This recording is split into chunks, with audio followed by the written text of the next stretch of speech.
Hello everyone, welcome to वेदीफाइल। तो आज हम स्टार्ट करते हैं कोऑर्डिनेट बॉन्ड की। कोऑर्डिनेट बॉन्ड क्या होता है? अब तक हमने क्या क्या कवर कर लिया है? हमने आयोनिक बॉन्ड पढ़ा था, कोवलेंट बॉन्ड पढ़ा था, VBT, hybridization, VSEPR theory, bond parameters में हमने bond length, bond angle, bond energy, इन सब को कवर कर लिया है। आज हम स्टार्ट कर रहे हैं अब कोऑर्डिनेट बॉन्ड। तो क्या होता है coordinate bond?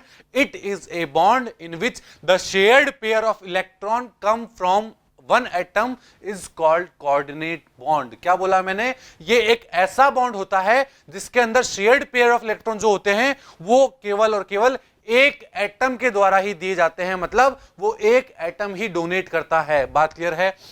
Atom which provide the electron pair for sharing is called electron donor species. वो एटम जो इलेक्ट्रॉन पेयर को क्या करता है? शेयर करता है, वो मेरा कहलाता है इलेक्ट्रॉन डोनर स्पीशीज, जिसे हम लेविस बेस भी बोलते हैं। बात क्लियर है? ध्यान रखिएगा, लेविस बेस क्या होता है, ये टर्म भी हमें बहुत बार यूज में ली जाती है।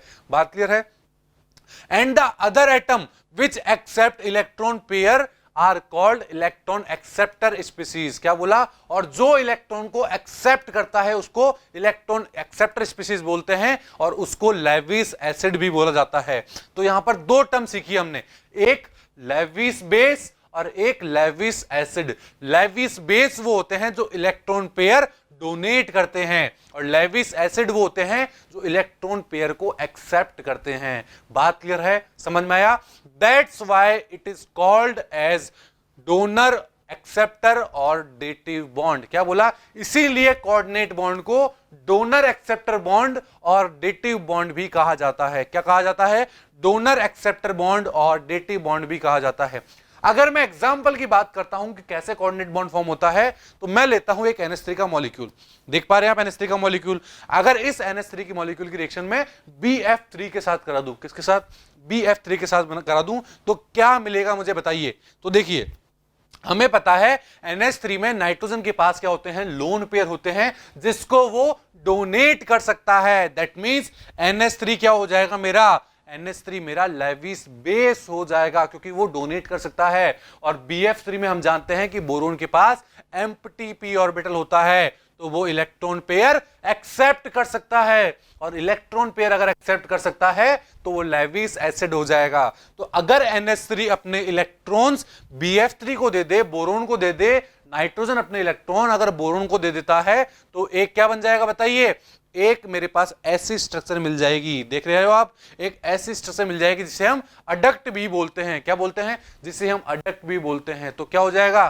So here you see that BF3 molecule is electron deficient compound, so it accept electron from NH3 molecule and form a adduct। बात क्लियर है? और ऐसा कुछ स्ट्रक्चर बन जाएगा, ऐसा कुछ मॉलिक्यूल बन जाएगा मेरे पास। बात क्लियर है? तो इसमें जो ये बीच में आप बॉन्ड देख पा रहे हो, इस बॉन्ड को बोलते हैं कोऑर्डिनेट बॉन्ड। क्यों? क्योंकि shared pair of electron nitrogen ने बोरोन को दिए हैं। दैट मींस यहां शेयरिंग नहीं हुई है इलेक्ट्रॉन की, एक एटम ने अपने दोनों इलेक्ट्रॉन दूसरे एटम को साथ क्या कर लिए हैं? शेयरिंग कर ली है।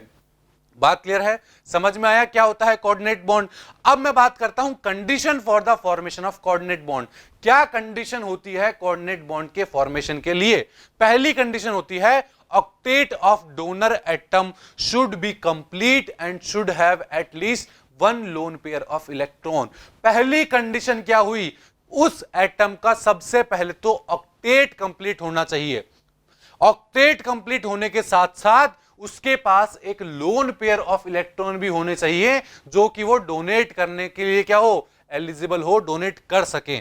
बात क्लियर है? ये थी मेरी पहली कंडीशन कि उस एटम का ऑक्टेट कंप्लीट हो और एक लोन पेयर उसके पास प्रेजेंट हो। बात क्लियर है? अब सेकंड कंडीशन क्या होगी? सेकंड कंडीशन हो जाएगी acceptor atom should have vacant orbital to accommodate lone pair. क्या बोला मैंने?